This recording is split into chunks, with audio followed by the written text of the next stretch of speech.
자, 이어서 보겠습니다. 384페이지. 자, 이제 건축법. 이 네 번째 법률인 건축법. 자, 건축법은 우리 시험에서 7문제가 출제가 돼요. 자, 건물 건축에 관한 일반법으로서 자, 7문제. 그래서 이 개발법하고 정비법 6문제씩인데 건축법은 7문제, 또 주택법도 7문제, 또 비중이 커요. 그리고 건물 건축에 관한 일반법이라는 게 우리나라에서 누구라도 건물을 건축하려면 다 건축법의 허가, 이 건축법의 규제를 받게 돼요. 그래서 누구라도 이 건물 건축하려면 다 적용하는 일반법이니까 여기서 이 기본 개념들이 있죠. 건물이 뭐고 건축이 뭐고 이런 기본적인 개념들이 싹 나오는 거예요. 그래서 우리가 순서는 건축법이 네 번째로 공부하죠. 자, 국토법, 개발법, 정비법, 건축법, 주택법, 농지법 순서대로 가는데, 자, 그런데 중요성으로 따지면 국토법 다음이요. 국토법 다음으로 중요한 게 건축법이라고 그래요. 이 토지공법으로서 우리 공법에서 제일 중요한 법은 당연히 국토법이죠. 우리 국토법의 개념들, 뭐 도시공관리계획, 용도지역, 뭐 지구단위계획, 개발행위 허가 이런 것들은 나머지 법에서도 맨날 나오는 가장 기본적인 개념들이고요. 그다음에 토지를 이용 개발하는 가장 주된 모습이 뭐예요? 건물 짓는 거죠. 건물 짓는 거. 그래서 이 건축법이 두 번째로 중요한 법이에요. 이 국토법하고 건축법을 기반으로 해서 다른 법들이 이제 운용이 되는 거죠. 그래서 국토법 다음에 건축법. 그래서 우리 순서는 네 번째로 하는데 개인적으로 공부하실 때는 국토법 다음에 정리할 게 건축법이에요. 일단 이 두 개부터 잡혀야 돼요. 두 개부터 정리가 돼야 되고요. 그리고 출제 비중도 7문제니까 자, 우리 국토법 12문제, 국토법이 12개. 그리고 건축법이 7개. 이 두 개 법률만 합쳐도 출제 비중이 19문제입니다. 19개. 거의 50%예요, 50%. 우리 시험에 50%의 비중을 두 개 법에서 차지하는 거죠. 그래서 이 두 개 법률만 확실하게 공부하면은 꽈락을 맞을 이유가 없죠. 꽈락. 올해 30일의 시험에서도 공법 꽈락 맞아갖고 떨어진 분들이 태반이에요. 그래서 꽈락을 안 맞으려면 일단 이 두 개부터 확실하게 공부하면 돼요. 그러면 나는 나머지 법들 뭐 개발법, 머리 아픈 정비법 이런 거 모르겠다. 그냥 국토법과 건축법 두 개만 하는 거예요. 두 개만. 열심히. 두 개만 공부했는데 본 시험 가면은 두 개만 공부했어도 틀리라고 내는 문제 있죠. 올해같이 막 국토법도 어렵게 나왔어요. 어렵게 나왔다. 그러면 틀리면 돼요. 그래서 이 국토법하고 건축법 두 개만 열심히 공부했는데 국토법에서 세 개나 틀려갖고 9문제 맞췄어요. 9문제. 국토법에서 9개. 건축법도 3개 틀려갖고 4개 맞췄어요. 4개. 그래서 두 개 법률만 열심히 공부했는데 9개하고 4개 합쳐갖고 13개 맞았어요. 자기가 풀어갖고 13개. 그럼 뭐예요? 꽈락. 그래서 13개 맞으면 그냥 꽈락이죠. 그런데 나머지 법들이 있죠.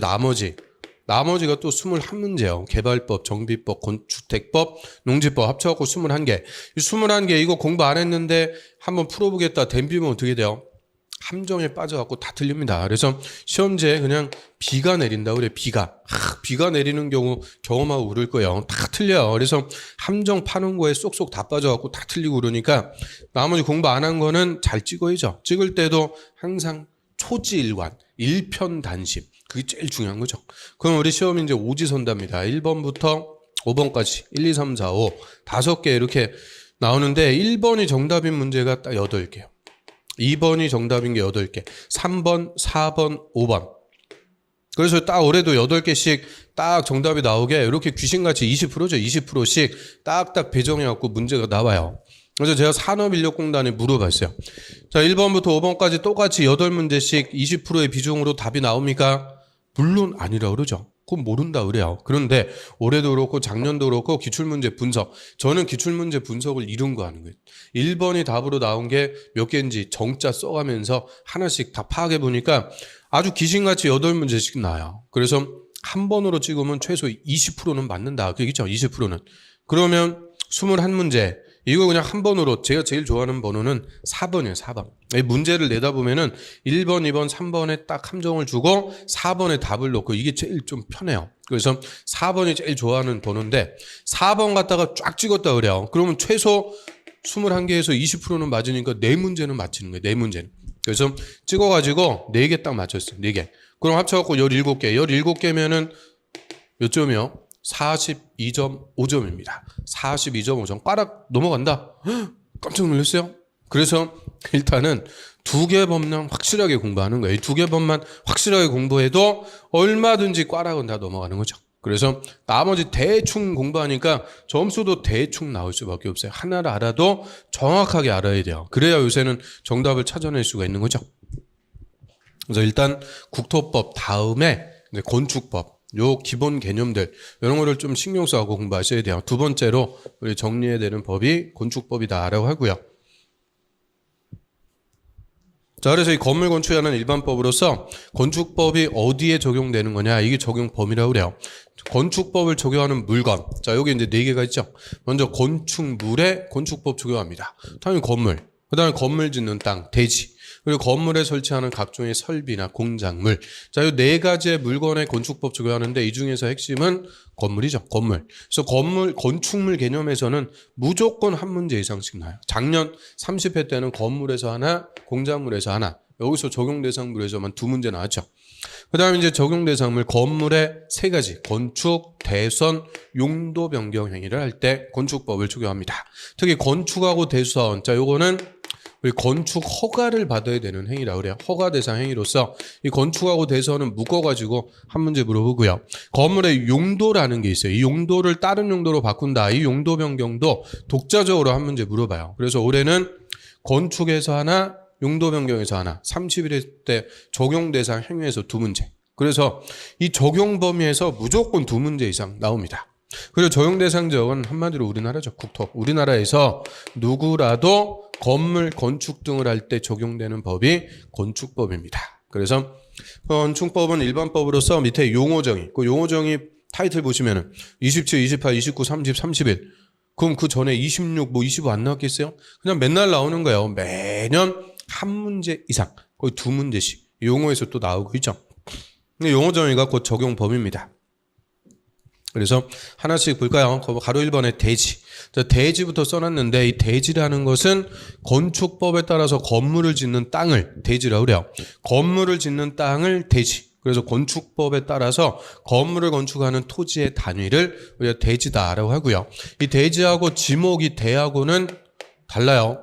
지목이 대라는 것은 영구적인 건물이 있는 땅으로 지적공부에다 등록할 때 대 이렇게 쓰는 거죠. 지목이 대라는 것은 건물이 있는 땅을 대라고 하고요. 자, 지목이 대래도 건축법상의 대지가 될 수 없는 경우가 있죠. 대표적으로 맹지, 눈먼 땅. 맹지가 도로하고 붙어있지 않은 땅을 맹지라고 그래요. 맹지는 건물을 지어도 건물에 출입이 안 돼요. 출입이 안 되기 때문에 맹지는 건축허가를 안 내줘요. 즉 건물 못 짓습니다. 그럼 맹지가 지목이 되래도 건축법상의 대지가 될 수는 없는 거예요. 그래서 지목이 되냐 뭐냐 관계없이 실제 이 건축법에 따라서 건물을 짓는 토지의 단위를 우리가 대지다. 건물 짓는 땅의 단위를 대지다라고 하고요. 저희 대지 법상의 토지의 단위는 항상 기준이 뭐가 되는 거냐? 필지. 필지가 항상 법상 토지의 단위다라고 하죠. 그래서 저 예를 들어 갖고 필지가 이제 번지죠, 번지. 지번이 부여되는 토지의 단위를 필지라고 그래요. 자, 1번지, 2번지. 이런 지번이 부여되는 각각의 토지의 단위를 우리가 필지다라고 하고요. 이 필지가 권리의 객체가 되는 거죠. 그래서 1번 토지는 A가 소유하고 있고요. 2번 토지는 B가 소유하고 있습니다. 그럼 A는 당연히 1번지 자기 땅에다가 건물을 짓는 거예요.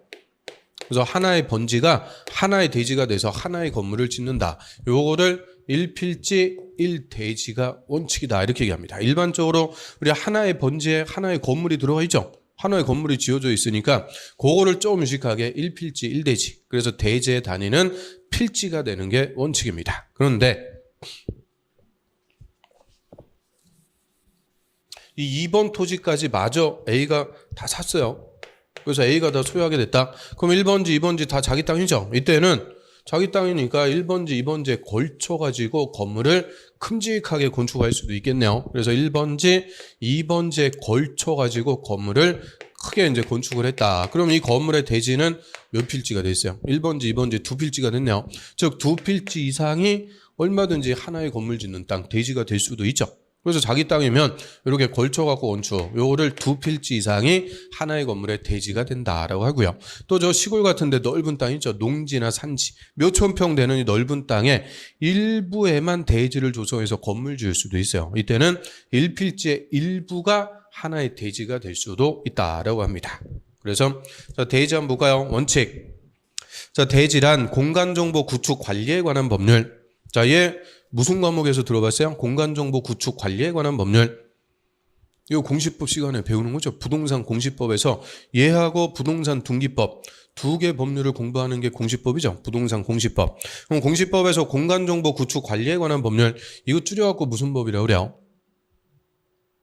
공법이라고 그러면 또 안 되죠. 공법이 아니고 공간정보관리법이다. 줄여갖고 공간정보법. 이게 옛날에는 지적법이라고 불렀던 건데 이름을 그렇게 어렵게 만들어놔요. 하여튼 공간정보관리법. 공간정보법에 따라서 각 필지로 나눈 토지를 말한다. 각 필지 떠오르면 그럼 각각의 필지가 하나의 대지가 되는 게 원칙입니다. 각각의 필지, 즉 하나의 필지가 하나의 대지가 돼서 하나의 건물을 짓는 땅의 단위가 된다. 그죠? 그래서 그거를 유식하게 1필지, 1대지. 그래서 하나의 필지가 하나의 대지가 된다. 각 필지로 나눈 땅. 그런데 밑에 예외. 자, 일정한 토지는 2개 이상의 필지를 하나의 대지로 하거나 그럼 자기 땅이면은 2필지 이상에 걸쳐갖고 건물 지을 수도 있죠. 2필지 이상이 하나의 대지 또는 1필지의 일부를 하나의 대지로 할 수도 있다. 예외들이 또 있긴 있어요. 근데 원칙은 하나의 필지가 하나의 대지가 돼서 하나의 건물을 짓는 토지의 단위가 되는 거죠. 그 다음에 들어갑니다. 건축물. 자, 별표. 건축물이란 자, 토지에 정착하는 공작물. 그럼 토지에 정착하는 공작물 거다 그렇죠? 자, 우리 공작물은 사람이 인공적으로 제작한 시설물을 공작물, 건물도 사람이 짓는 거니까 공작물의 하나입니다. 그런데 일단 어디에 정착해야 돼요? 토지에 정착하는 공작물 중에서 지붕과 기둥 또는 벽이 있는 것. 거기 동그라미 1. 자, 지붕과 기둥 또는 벽이 있는 것이다.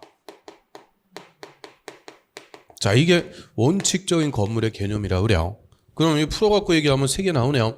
지붕과 기둥이 있으면 건물이에요. 그럼 지붕과 기둥으로 서 있는 건물 뭐 있겠어요? 우리 지붕하고 기둥으로만 서 있는 거. 이게 저 팔각정 같은 거, 정자 형태의 건물 있죠? 공원이라든지 이런데. 또 우리 남산 케이블카 타고 딱 올라갔다 내렸어요. 타워 가기 전에 팔각정, 독립선언문 낭독하고 그랬던 정자 형태의 건물 있죠? 팔각정 같은 거.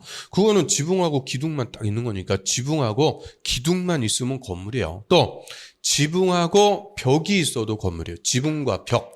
그럼 지붕과 벽으로 있는 건물 뭐 있겠어요? 우리 아파트, 우리 집.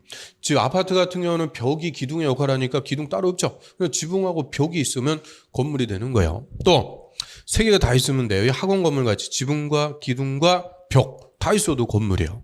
그럼 건물의 종류 지붕과 기둥, 지붕과 벽, 지붕과 기둥과 벽. 즉 건물이 되려면 무조건 뭐가 있어야 된다. 지붕. 필수입니다.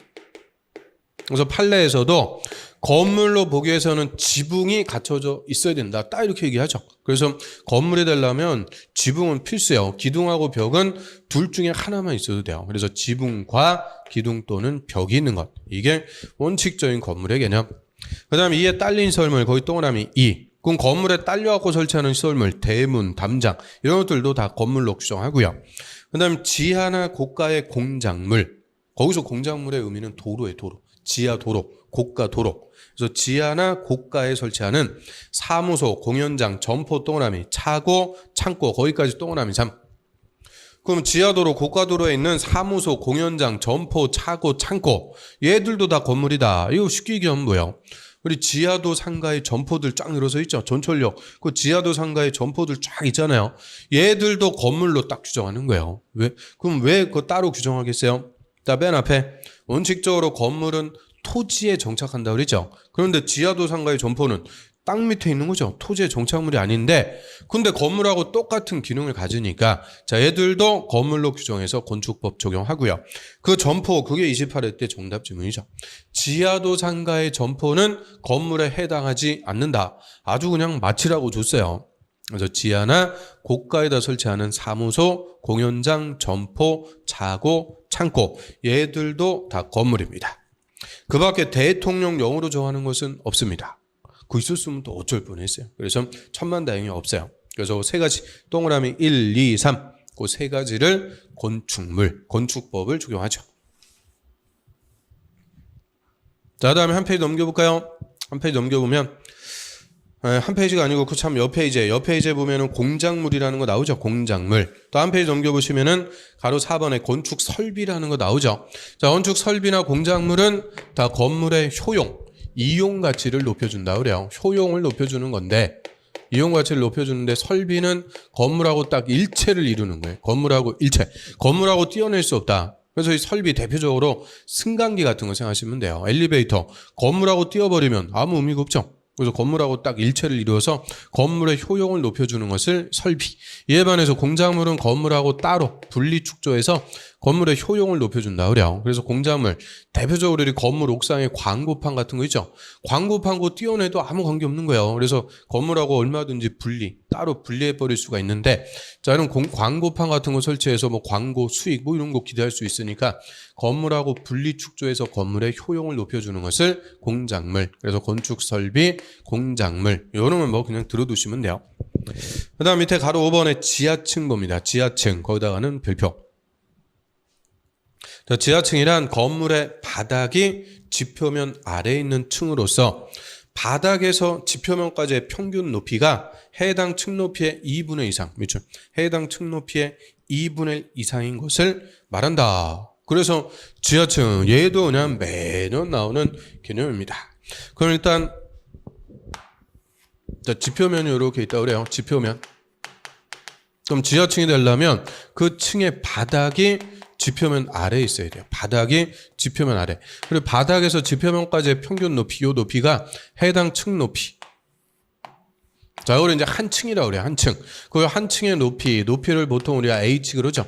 H. 그럼 요 높이의 2분의 1 이상인 것을 지하층이라고 합니다. 2분의 1 이상.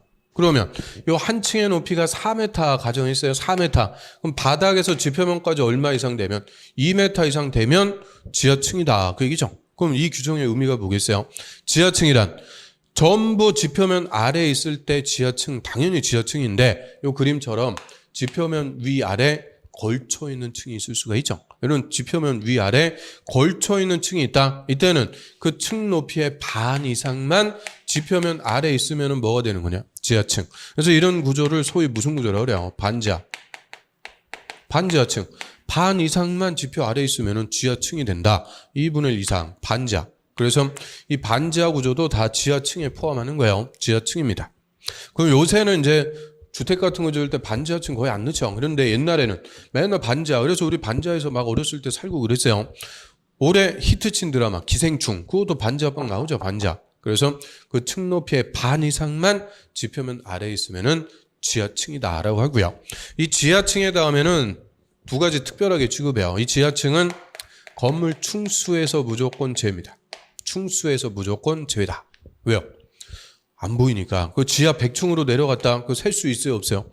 없어요. 그럼 63빌딩 있죠? 63빌딩. 지상층이 63층이라는 거지 지하 몇 층인지 안 보이죠? 뭐 따질 수가 없는 거예요. 그래서 지하층은 안 보이니까 층수 산정에서 무조건 제외입니다. 층수에서 제외시킨다고 하고요. 자, 이 지하층의 면적, 이 지하층의 바닥 면적이라고 그래요. 바닥 면적은 각 층 바닥 면적 합계, 그 연면적이라고 그랬죠. 연면적에 포함하는 게 원칙입니다. 그래서 지하층의 면적도 연면적에 다 포함하는 거예요. 그런데 용적률을 계산할 때 용적률 몇 프로 이거 계산할 때는 지하층 면적은 빼줍니다. 그래서 용적률을 계산할 때는 지하층 면적은 빼준다. 자, 이 지문이 거의 그냥 매년 나와요. 그럼 우리 앞에서 용적률, 이 용도지역별 행위 제한할 때 용적률 배웠죠? 이 용적률은 층수를 규제한다 그랬어요. 건물의 입체 크기. 층수를 제한하는 게 용적률인데 지하층은 층수에 포함 안 한다 그랬죠? 그러니까 층수 규제하는 용적률 계산할 때는 지하층의 면적은 없는 걸로 빼주라는 거예요. 그래서 용적률을 계산할 때는 연면적에서 제외되는 것이 지하층의 면적입니다. 그런데 이거 무조건 원칙은 연면적에 포함하는 거예요. 뭐를 계산할 때만 빼준다고요? 용적률. 그런데 나중에 가면 지하층 면적은 무조건 연면적에서 제외한다. 그렇게 알고 있으면 안 되는 거예요. 연면적에 포함하는 게 원칙이 돼 용적률을 계산할 때만 빼줍니다. 그 다음 밑에 가로 7번의 주요 구조부. 자, 얘도 별표. 주요 구조부. 얘도 26회 때 한 문제, 28회 때 한 문제. 그냥 단독으로 2번이나 근래 기출. 그래서 주요 구조부는 이름대로 구조상 중요한 부분입니다. 구조상 중요한 부분 딱 6개 있어요. 내력벽. 그 내자에다 동그라미, 앞글자에다 동그라미 치시면 돼요. 내력벽. 그럼 거기서 내자는 견딜 내자. 우리 인내 그러죠? 참고 견딘다. 인내할 때 그 내자예요. 그래서 내력, 힘을 견디는 벽, 힘을 받는 벽, 없으면 무너지는 외벽 같은 거 있죠? 이런 거 없으면 무너지는 벽, 그런 거를 내력벽이라고 그래요. 내력벽. 그 다음에 기둥할 때 기, 바닥할 때 바, 보할 때 보. 보는 대들보 얘기합니다. 대들보. 그래서 대들보, 뭐 예를 들어 한옥 건물 같은 경우에 지붕틀이 있죠? 그럼 지붕틀을 받치는 거, 이걸 보라 그래요. 그리고 요 밑에다 기둥 같은 거, 벽 이런 거 설치하고 건물을 짓게 되는 거죠. 그래서 지붕틀을 받치는 거, 이 대들보. 요 대들보. 그다음에 지붕틀, 지자 동그라미. 그리고 주계단 할 때 주자 동그라미. 말한다, 딱 끊고요. 그래서 앞글자 그대로 따면 내기, 바보, 지주. 내기, 바보, 지주. 이 6개를 주요 구조부. 근데 다만 그 사이 기둥, 최하층 바닥, 작은 보 이런 것들은 다 제외입니다. 그래서 앞에 쓰잘데기 없는 거 붙으면 다 틀린다는 거예요. 그냥 주요 구조부는 깔끔하게 내기, 바보, 지주. 내기, 바보, 지주. 요를 주요 구조부. 그 다음에 옆 페이지로 와볼까요? 건축. 자, 건축에다가 필평. 자, 건축. 이게 올해 그냥 31회 때 한 문제.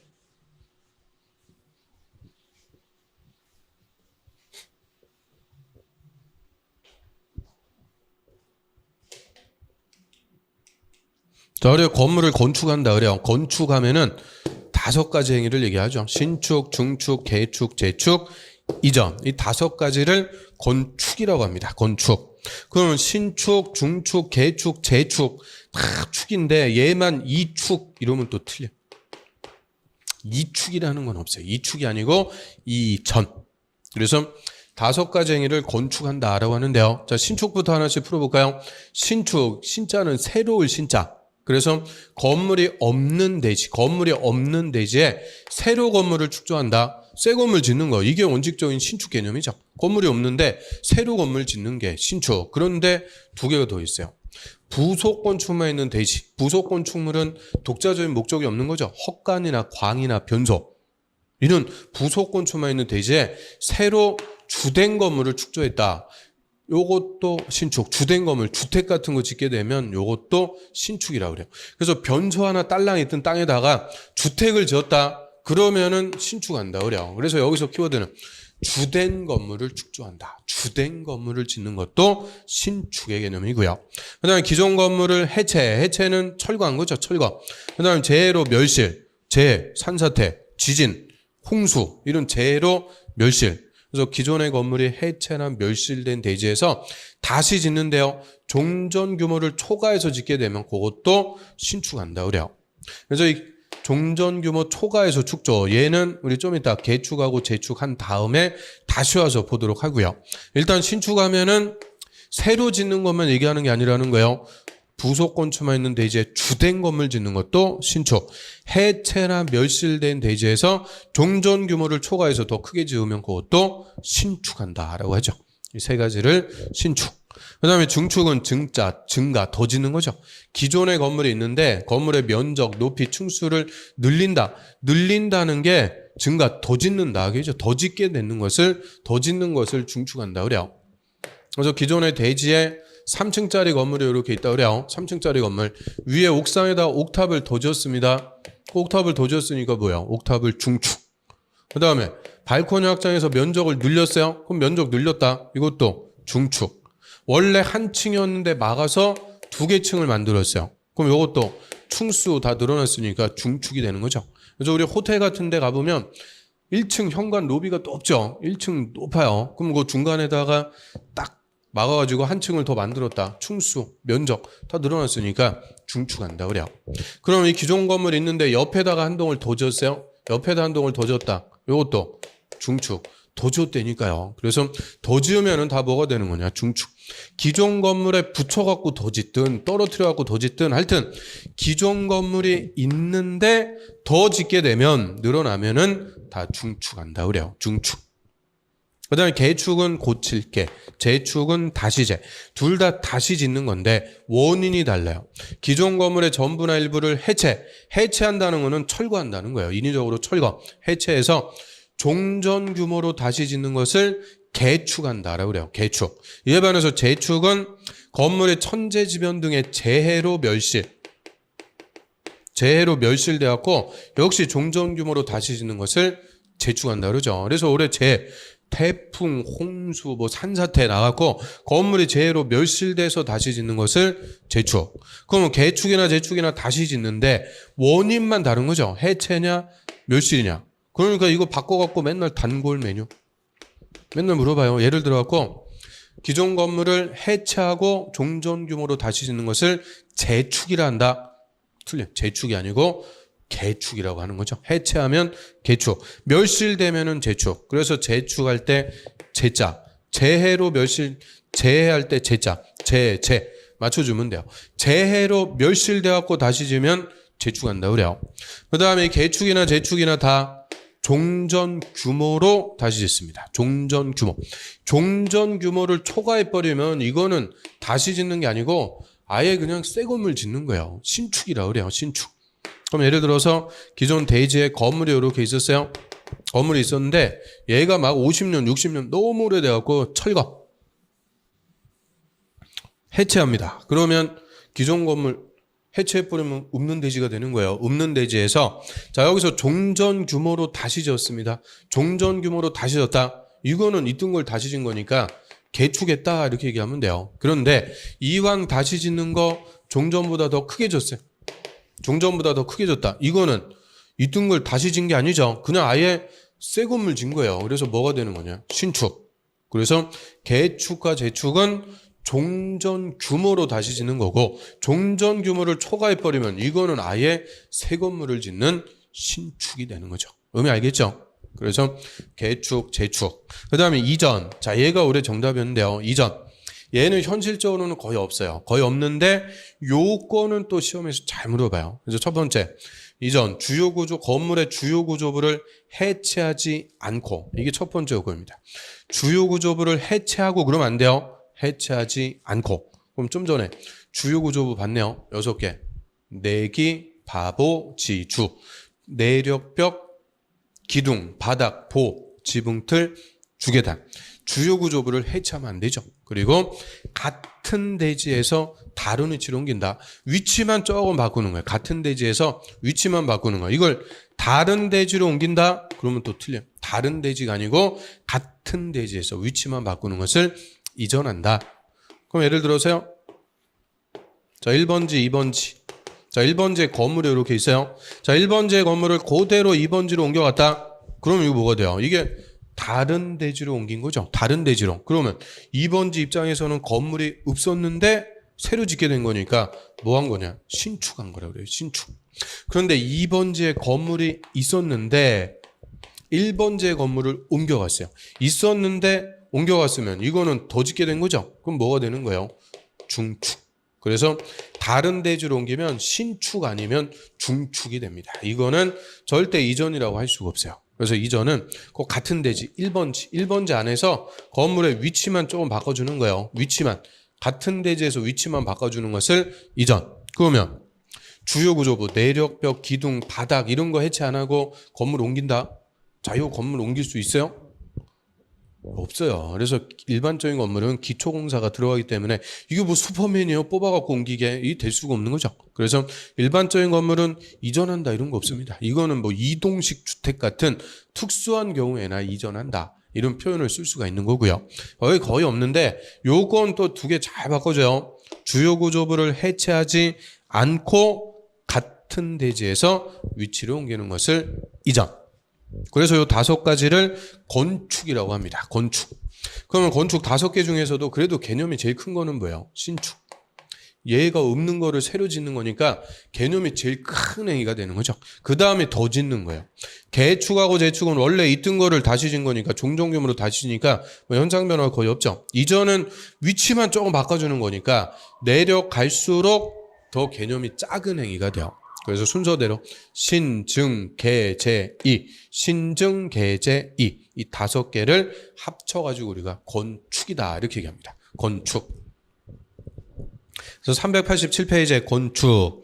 자, 업무를 신축, 중축, 개축, 재축하거나 이전하는 것을 말한다. 그래서 밑에 그림만 뭐 그려놨는데요. 그게 중요한 게 아니고 한 페이지 넘겨보세요. 참고가 아니죠. 그게 핵심인 거예요. 그게 올해 한 문제. 그래서 참고가 아니고 그냥 핵심입니다. 자, 1번 신축. 자, 신축이란 건물이 없는 대지. 네, 하루 일고 기존 건물이 해체 동그라미, 해체되거나 멸실 동그라미 된 대지를 포함해서 자, 없는 대지에 새로 건물 축조, 그 새로 건물을 축조, 거기 동그라미 1. 자, 그게 원칙적인 신축. 근데 하루에 부속 건축만 있는 대지에 새로 주된 건물 축조, 그 새로 주된 건물 축조 밑줄, 거기 동그라미 2. 그래서 헛간, 광, 변소 이런 부속 건물 있는데 주택 같은 주된 건물 지었다. 그것도 신축. 포함하되 개축, 재축하는 것은 제외. 거기 동그라미 3. 개축, 재축하는 것은 제외한대요. 그럼 얘가 뭐예요? 우리 앞에 동그라미 친 거 있죠? 해체나 멸실된 대지에서 종전 규모로 다시 지면 뭐예요? 개축이나 재축. 이거를 제외한다. 그 말은 종전 규모를 초과해서 줬다. 그래서 해체나 멸실된 대지에서 종전 규모를 초과해서 더 크게 지으면 그거는 새로 짓는 신축이다. 얘기죠. 그래서 신축의 개념 3가지 우리 정리했고요. 그 다음에 중축, 기존 건물이 있는 대지, 밑줄, 기존에 건물이 있는데 건물의 면적, 건축 면적이나 연면적, 충수, 높이를 늘린대요. 늘린다는 게 더 짓는다. 그죠? 더 짓게 되면은 중축.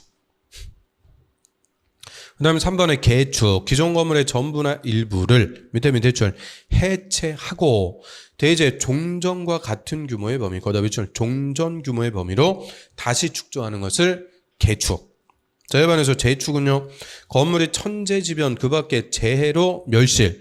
그 재축할 때 재자, 재해할 때 재자, 재해로 멸실돼서 그 대지에 다음 요건을 모두 갖춰갖고 다시 축조하는 것이다. 그래서 재해로 멸실되었고 다시 짓는데요. 그 1번 연면적 합계 종전 규모 이하. 동그라미 2번의 기울번. 동수, 충수, 높이도 모두 종전 규모 이하. 그게 원칙이에요. 그래서 재축도 종전 규모로 다시 짓는 거죠. 그래서 원인만 다른 거예요. 해체냐, 멸실이냐. 그래서 재해, 재축, 재 맞춰주면 되죠. 그 다음 5번에 이전. 이전은 건물의 주요 구조부를 해체하지 않고, 밑줄. 해체하면 안 돼요. 같은 동그라미, 같은 대지에서 다른 위치로 옮기는 것이다.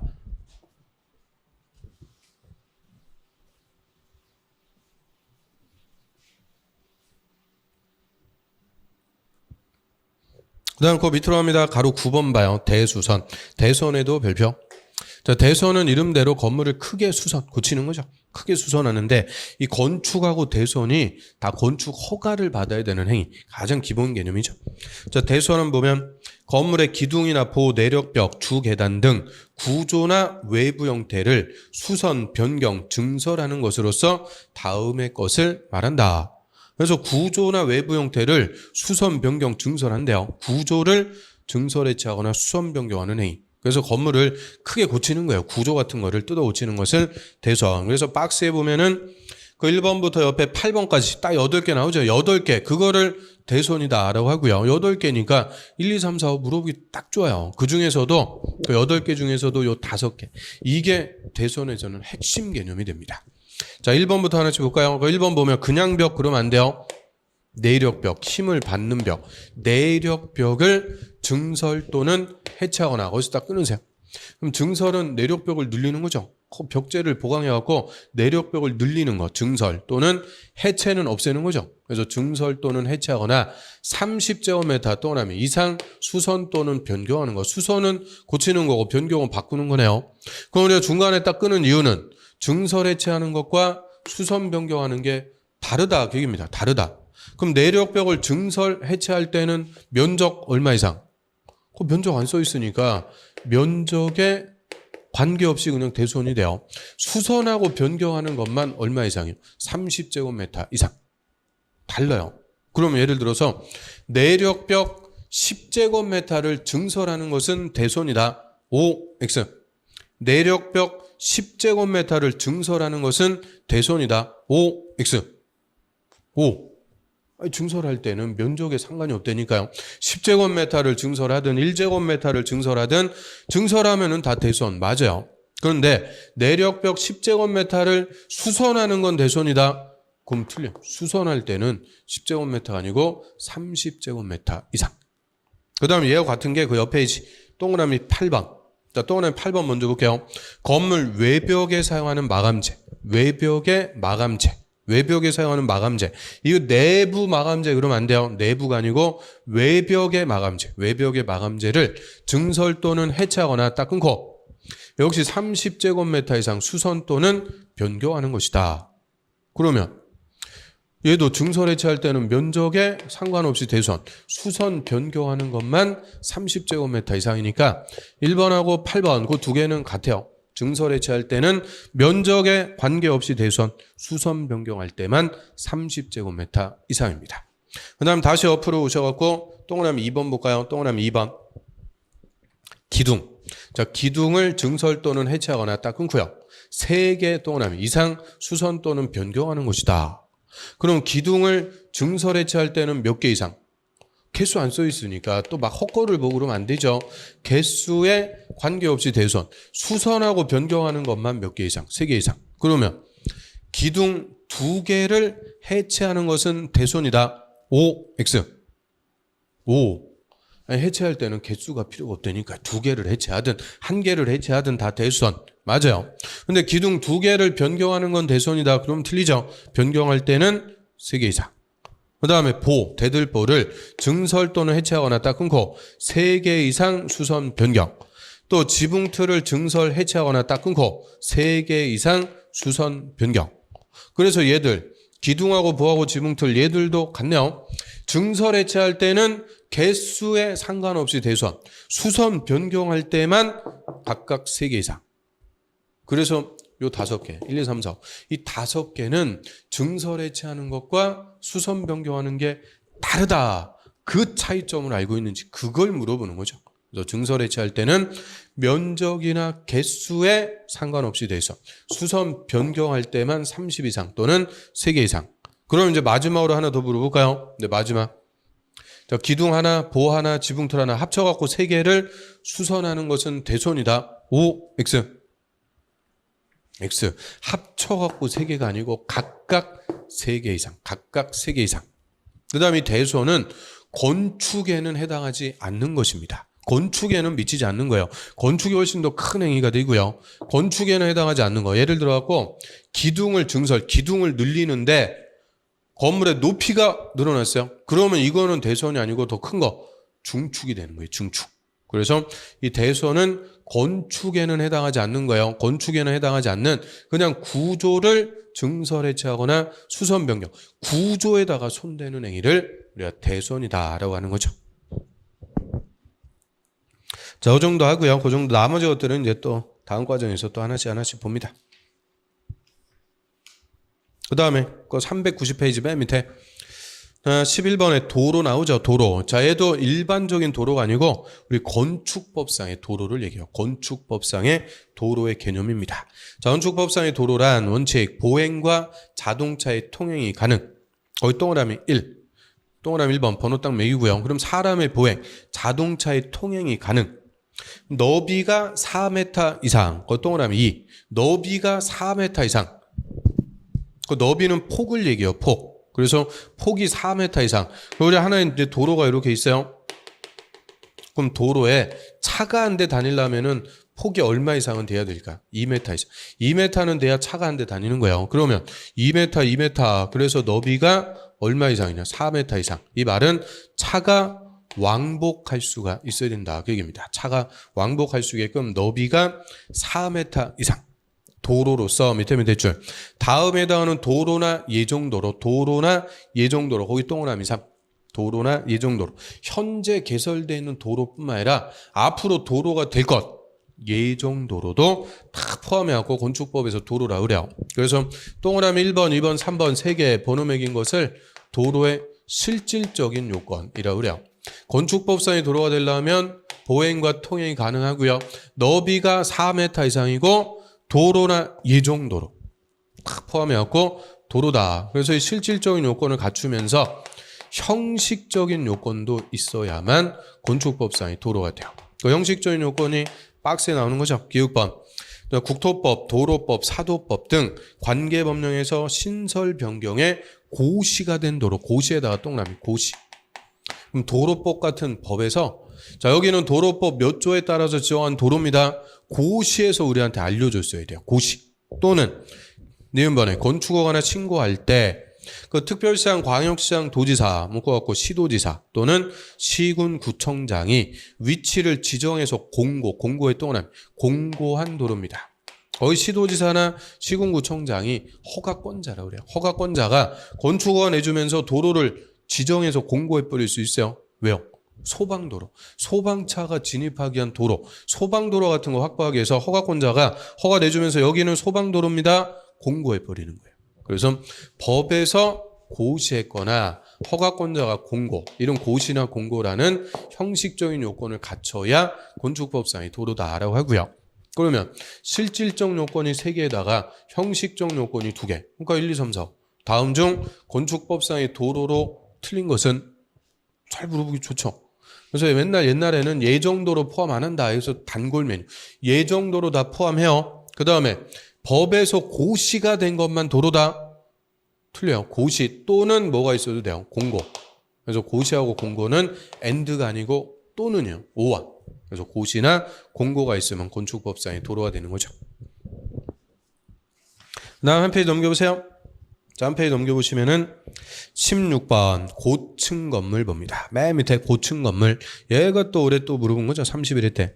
자, 고층 건물 높은 거예요. 층수가 30층 또는 30층 이상 이거나는 and예요. 또는요.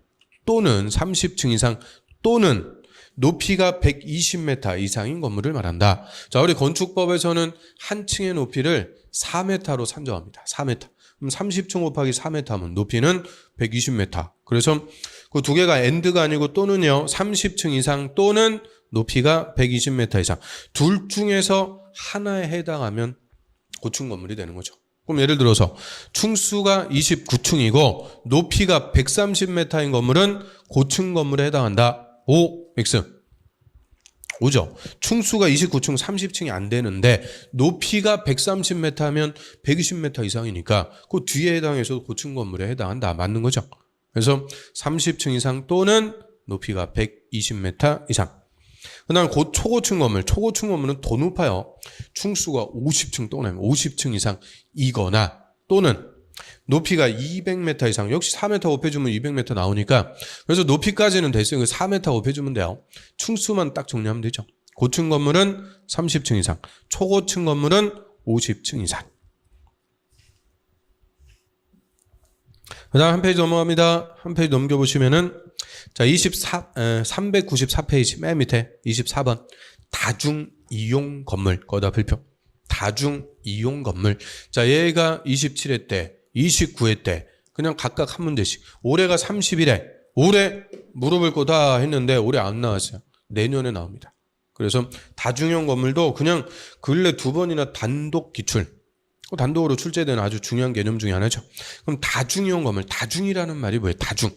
다중은 많은 사람들 얘기하죠. 우리 다중인격 그러죠. 다중인격. 여러분 중에도 있을지 몰라요. 아무튼 다중이라는 게 여러 사람. 그래서 많은 사람들이 이용하는 건물. 그래서 다중형 건물의 요건이 박스에 크게 이제 2개가 있어요. 자, 1번. 다음에 해당하는 용도로 쓰는 바닥 면적 합계가 5,000제곱미터 이상, 5,000 이상 미터인 건물. 그래서 기억번에 문화집회시설. 거기서부터 악을자에다 동그라미 치세요. 문화집회, 종교, 판매, 운수, 의료, 숙박시설. 그래서 악을자에 동그라미 그대로 쳐갖고 외우면 문, 종, 파, 눈, 의, 숙 5,000 이상. 이게 첫 번째 다중형 건물입니다. 문종, 파는, 의숙. 처음 할 때는 이렇게 어색한데요. 이거 시험 볼 때까지 한두 번 하겠어요? 1000번이 뭐예요? 10,000번을 해요. 이놈의 문종, 파는, 의숙. 맨날 문종, 파는, 의숙 하니까 나중에 하면 입에 쫙쫙 붙습니다. 또 기억번에 문화집회시설 하면은 이건 구경하러 가는 건물이에요. 우리 극장 같은 거 있죠? 구경하러 가는 건데 가로에 보면 동물원, 식물원은 제외. 우리 동물원하고 식물원도 다 구경하러 가는 거죠. 근데 그거는 제외. 동물원, 식물원은 동물이 많은 거지 많은 사람이 이용하는 거 아니다. 그래서 동물원, 식물원은 죄입니다. 그게 27회 때 정답이었어요. 그 다음에 종교시설은 큰 교회나 성당, 사찰 이런 거고, 판매시설은 뭐겠어요? 판매시설, 백화점, 마트, 이마트, 홈플러스 큰 거 이런 것들. 그 다음 운수시설, 중여객용설이니까 우리 사람들이 이용하는 거, 고속버스 터미널 같은 거, 철도 역사 이런 것들. 그 다음 의료시설 중 종합병원, 숙박시설 중 관광 숙박시설이 관광 호텔. 그래서 6개요. 문종, 반운, 의숙. 으로 쓰는 바닥면적 합계가 5천 이상. 큰 거. 이런 게 다중형 건물. 그 다음에 두 번째는 16층 이상. 그렇죠? 16층 이상인 건물.